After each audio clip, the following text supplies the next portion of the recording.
రాష్ట్ర ముఖ్యమంత్రి గారు రాష్ట్ర మైనింగ్ శాఖ మంత్రి గారు ఈ అంశాన్ని మేము శాసనసభలో పుచ్చే ప్రయత్న భాగంలో వారు అన్న మాట ఏమంటే గత 10-12 సంవత్సరాలుగా జరుగుతున్న అక్రమ మైనింగ్ మీద విచారణ జరిపిస్తాం, కానీ సిబిసిఐడి విచారణ జరిపిస్తామని చెప్పి ప్రభుత్వం ముందుకొచ్చింది.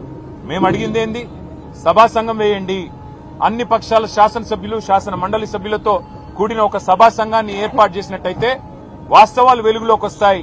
మంత్రి గారితో పాటు వందల అక్రమ మైనింగ్ సంస్థలు ఏవైతే ఈ ప్రభుత్వం కాంగ్రెస్ ప్రభుత్వంలోని పెద్దలు బినామీల పేర్ల మీద నడుస్తున్నాయో అవన్నీ కూడా బయటకు వస్తాయని చెప్పి మేము సభా సంఘం వేయమంటే సభా సంఘాలకు విలువ లేదు అంటూ ఇక్కడ శాసనసభ వ్యవహారాల మంత్రి ముఖ్యమంత్రి స్వయంగా మాట్లాడుతూ ఉన్నారు.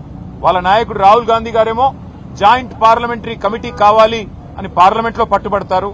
అదానీ వ్యవహారం మీద వెంటనే సభా సంఘం వేయండి అని చెప్పి పార్లమెంట్ లో అడుగుతారు. ఇక్కడ మాత్రం వారి పార్టీకి సంబంధించిన నాయకులు సభా సంఘాలకు విలువ లేదు అన్నట్టుగా మాట్లాడుతూ ఉన్నారు.